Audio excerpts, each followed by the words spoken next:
Last thing I'll mention is that just about 8 to 10 hours after this event occurred, there was a full moon.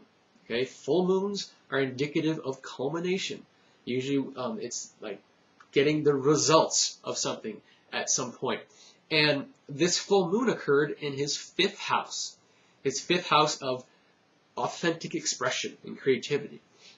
Even though the 10th house is traditionally known as the career house, a lot of times the 5th house, because it's a reflection of our true authentic nature, a lot of times career things, if they're in line with what we love, in other words, what really comes out of us authentically, then this can be highlighted a lot of times when there are career things in mind. And so we had a 5th house full moon right around this time.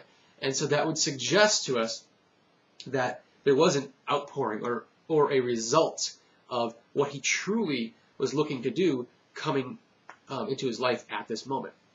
And so with that, we'll take those ideas and we'll bring them over into the second chart up here.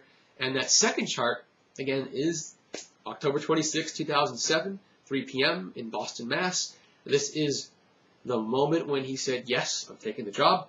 So again, it birthed this idea. And so we're going to look at that chart now and just get a sense about what it tells us about this opportunity.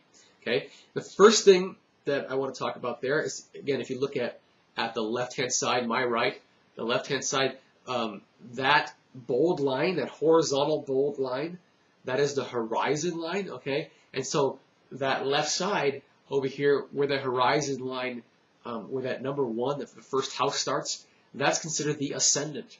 The ascendant is very important. It's where the chart starts, okay? That ascendant is in the sign of Aquarius, okay? And you also notice that the planet of Neptune is riding right on the ascendant. Ascendant in Aquarius, Aquarius is a sign of individuality, okay? And so this would suggest that whatever opportunity this is, it's an opportunity to become more of an individual, not blending into a group in some way, but becoming an individual amongst a group and not just conforming, in other words. With Neptune right on the ascendant, this suggests, it goes back to that idea of, remember that Jupiter was right on his natal Neptune, which was a really over-idealistic sense that moment presented. This opportunity is also looked at in a very idealistic sense. So he's seeing it, whether or not it is or not, he's seeing it as a very ideal opportunity. And this can be self-delusional, but at the same time, it also provides some level of optimism to keep you going forward. And sometimes we need that, especially for him at the time going through the Saturn return in the 9th house of beliefs. He would have needed this kind of optimism to keep him there. He wouldn't still be here in his, over 2 years later. So he definitely needed this optimism and this idealism to get him through those humps, those self-doubt kind of humps that he had to go through. Now the ruler of Aquarius, as the ascendant, the ruler of Aquarius then becomes the ruler of the chart. And in this case, that's the planet Uranus, or Uranus, or Uranus, however you want to pronounce it. I call it Uranus, because that's actually the original pronunciation, as funny as it may be. But Uranus is in the 1st house, okay, and it's conjunct the North Node. Again, a sense of direction. In addition to this, the moon, which we're going to follow throughout this chart, like I said, the moon was in Aries, very quick sign. He is an Aries sun, natally speaking as well. But the moon in Aries, combined with Uranus in the 1st house ruling the chart, this, and in conjunct the North Node as well, this suggests a very quick start to this opportunity. And I know from discussions with him that this is exactly how this arose. It was kind of like one day, oh, here's an opportunity, talk to the guy, and boom, here's the job. And that's how quickly it happened, and that's what this suggests. We have this moon in Aries, very quick. This, again, Uranus in the 1st house. That 1st house is sort of how this opportunity is being approached in some ways. And then the North Node is what direction you're heading in. So this is a quick new direction that he's headed. On the other side of that node, the South Node side, over in the 7th house, and so that would be on this side for you, so the second chart down, on that side, the 7th house, the opposite side of the 1st house, we notice we have Saturn and Venus over there in the 7th house of relationships, okay? Those are right on the South Node as well. that would suggest there is a sense that a relationship needs to be built first before this opportunity can really take off. Okay? And I know, just from what I know about the situation, it really is a sort of relationship he had to develop with this person he's working for. Okay? And while the opportunity came quick, there has been a lot of development over the last couple of years to get this thing going. And so there is a sense that a strong relationship can be built here, but it does take work. That's the point. And that work is necessary in order to go completely forward, or to head off in the direction that you want to head. In addition, Jupiter up in the 10th house, in the very top of the chart, and Pluto is in the top of the chart too in the 10th house.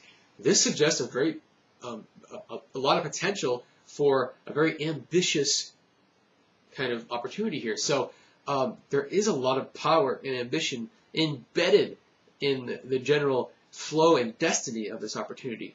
Okay, whether or not it's taken advantage of is a different question altogether.